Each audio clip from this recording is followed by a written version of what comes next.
I hope you all are having a peaceful day. Let's dive into today's current affairs topics together.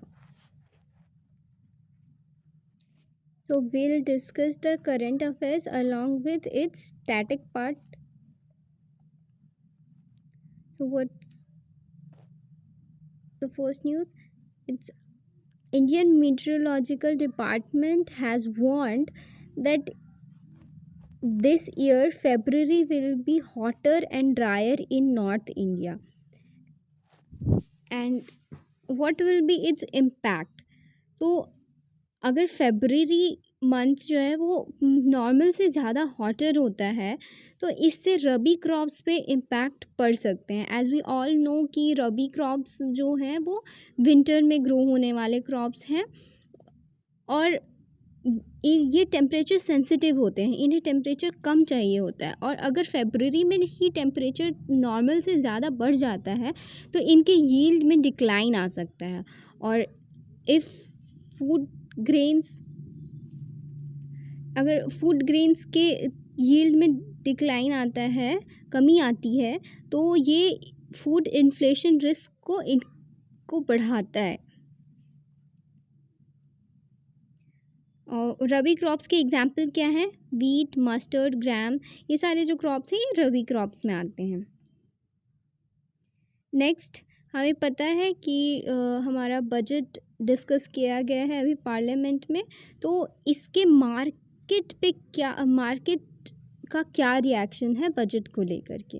तो budget के बाद जो है bond yields बढ़े हैं जिससे रुपी कमज़ोर हुआ है। तो हायर गवर्नमेंट बोरोइंग हुई जिससे बॉन्ड सप्लाई इंक्रीज़ कर रहा है, यील्ड इंक्रीज़ कर रहे हैं और फिर रुपी के वीक होने से इम्पोर्टेड इन्फ्लेशन रिस्क बढ़ रहा है। यहाँ हम पहले देखते हैं कि ये बॉन्ड यील्ड्स क्या है। बॉन्ड यील्ड्स वो होते हैं जो इन्वेस्टर्स जो इन्वेस्ट करते हैं मनी एनुअली, जो उन्हें उस इन्वेस्टमेंट का रिटर्न मिलता है उसे कहते हैं बॉन्ड यील्ड। एंड नेक्स्ट हम देखते हैं कि ये इम्पोर्टेड इन्फ्लेशन रिस्क क्या है। Imported inflation risk is the danger that a country's domestic price level will rise due to increased cost of imported goods, services, or raw materials such as oil. It is primarily driven by currency depreciation or higher global commodity prices, which can lead to widespread cost push inflation. So we all know कि India एक trade deficit country है। हम जितना import करते हैं उससे ज़्यादा हम जितना एक्सपोर्ट करते हैं उससे ज़्यादा हम इंपोर्ट करते हैं। तो अगर रुपी वीक होता है तो इम्पोर्टेड इन्फ्लेशन रिस्क बढ़ सकता है। Next, RBI monetary policy expectation. तो आरबीआई ने कहा है कि रेपो रेट जो है वो आरबीआई रेपो रेट जो है अभी अनचेंज रहने की संभावना है। तो अभी करेंटली रेपो रेट कितनी है? इट्स 5.25%। करंट में रेपो रेट जो है वो 5.25% है और ये अभी अनचेंज रहने की ही संभावना है। Now let's talk about what is repo rate. तो रेपो रेट क्या है? आरबीआई जो पैसा बैंक्स को लेंड करती है, जितने रेट पे लेंड करती है, उसे रेपो रेट कहते हैं।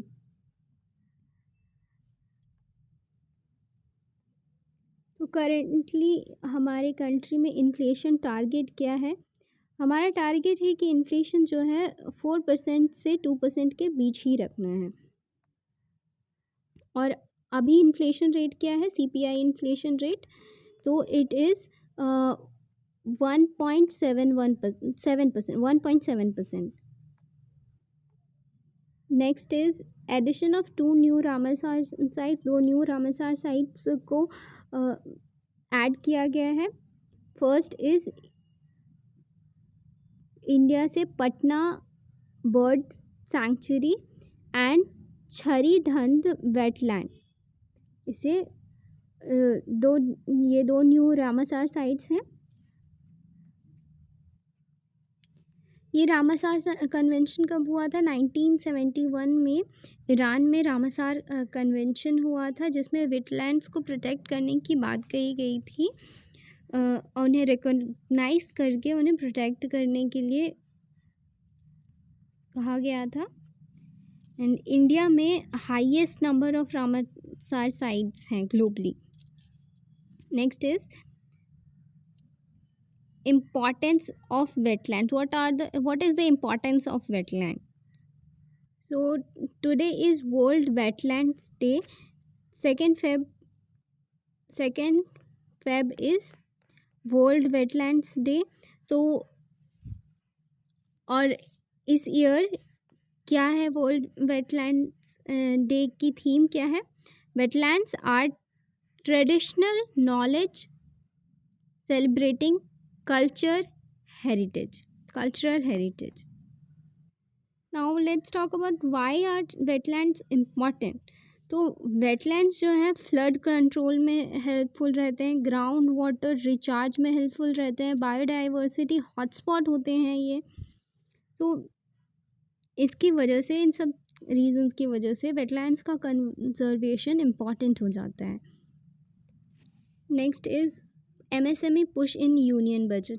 तो यूनियन बजट जो हमारा अभी प्रेजेंट किया गया है, उसमें MSME सेक्टर को भी बहुत सपोर्ट दिया गया है। सो credit technology and export support दिया गया है MSMEs को। ये credit technology and export support MSMEs के लिए अनाउंस किया गया है। तो MSMEs जो है, what is the full form of MSMEs? Micro small and medium enterprises. और ये जो है इंडिया के GDP में 30% कंट्रीब्यूट करते हैं एंड 45% ऑफ एक्सपोर्ट्स जो होते हैं MSMEs से ही होते हैं। एंड ये एम्प्लॉयमेंट जनरेशन के लिए भी बहुत इम्पॉर्टेंट रोल रखते हैं इंडिया में। Next is strong GST collection. तो this year GST collection is strong. How much is this? GST collection remain above 1.7 lakh crore. And what is GST? Destination minus base consumption tax is GST. And GST Council is constituted with center plus states federal body. Next is decline in NPAs of banks. तो banks के non performing बैंक्स के non performing assets में भी decline आया है। तो it is at gross NPA is at multi year low this year. And what is NPA? वो लोन्स जो कि 90 डेज से ज़्यादा ओवरड्यू रह जाते हैं। अगर किसी ने 90 डेज तक अपना लोन पे नहीं किया है तो उसे हम NPA की कैटेगरी में डाल देते हैं। तो ये NPAs में डिक्लाइन आने के रीजंस क्या क्या है? IBC insolvency and bankruptcy code, जो कि बैंक्स को NPA से बाहर निकलने में हेल्प करता है। बेटर क्रेडिट अप्रेजल, ये सारे जो रीजंस हैं ये NPAs के डिक्लाइन में हेल्पफुल रहे हैं। Next is India's forex reserve stability. India के जो फॉरेक्स रिजर्व्स हैं वो अभी स्टेबल कंडीशन में हैं। फॉरेक्स रिजर्व क्या है? वो मनी जो किसी भी कंट्री के पास होता है जिससे वो अपने इम्पोर्ट्स में यूज़ करते हैं, या जो भी कंट्री के पास कंट्री के पास जो भी फॉरेन करेंसी रिजर्व्स होते हैं उसे फॉरेक्स रिजर्व्स कहते हैं। तो इंडिया का फॉरेक्स रिजर्व अभी स्टेबल है।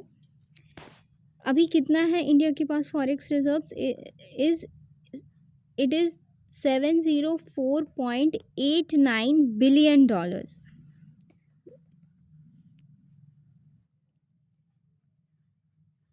This covers import bills, currency defense, investor confidence, etc. Next is National Crop Nutrition Summit. National Crop Nutrition Summit has been held. तो इसमें फोकस किया गया है fertilizer efficiency and soil health पे। This is going to be held on from 5 to 6 February and इसमें जो है fertilizer की एफिशिएंसी एंड सॉइल हेल्थ पे फोकस किया जाएगा। एज वी ऑल नो कि यूरिया के ओवर यूज से सॉइल हेल्थ डिक्रीज होती है, उसमें सॉइल डिग्रेडेशन होता है। सो अब ऑर्गेनिक फर्टिलाइजर्स की तरफ वर्ल्ड शिफ्ट कर रहा है। Next is let's talk about soil health card scheme.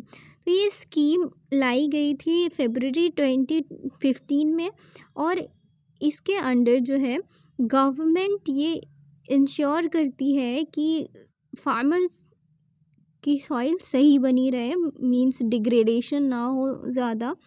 तो उसके लिए फार्मर्स हर 3 years में अपने सॉइल की टेस्टिंग कराते हैं and it's like a report card for soils कि उसमें कौन कौन से मिनरल्स अभी हैं, किसकी कमी है, और ये सब बताते हैं। Next is India EU FTA negotiations. तो EU जो है यूरोपियन यूनियन इंडिया का मेजर ट्रेडिंग पार्टनर बन के सामने आया है। इससे कौन कौन से इश्यूज़ रिजॉल्व होंगे? टैरिफ कम होंगे, लेबर इंसेंटिव्स बढ़ेंगे, डाटा प्रोटेक्शन के टुवर्ड्स काम किया जाएगा।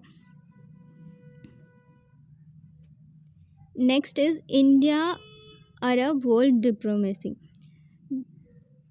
तो joint statement on peace in West Asia, India and Arab has given joint statement on peace in West Asia. India follows strategic autonomy. तो इसमें energy security and diaspora interest के बारे में भी बात की गई है। Next, expansion of international air connectivity. तो इंडिगो ने और इंटरनेशनल रूट्स को ऐड किया है। And what is the significance of aviation sector? Aviation sector is equal to service sector growth driver, means ये सर्विस सेक्टर के अपलिफ्टमेंट में बहुत इम्पॉर्टेंट रोल रखता है। And here let's talk about उड़ान इनिशिएटिव। तो उड़ान इनिशिएटिव जो है ये गवर्नमेंट के द्वारा स्टार्ट किया गया था, जिसके थ्रू इंडिया के बहुत से प्लेसेस पे, स्मॉल प्लेसेस पे भी रीजनल कनेक्टिविटी बढ़ाने के लिए बहुत से एयरपोर्ट्स को बनाया जा रहा है। फुल फॉर्म क्या है इसका? उड़े देश का आम नागरिक। इसे एविएशन मिनिस्ट्री द्वारा 2016 में लाया गया था। Next is global big cat summit. तो India to host summit with 95 countries, almost 95 countries. And what is this global big cat summit? तो b- it it talks about the five big cats, which are tiger, lion, leopard.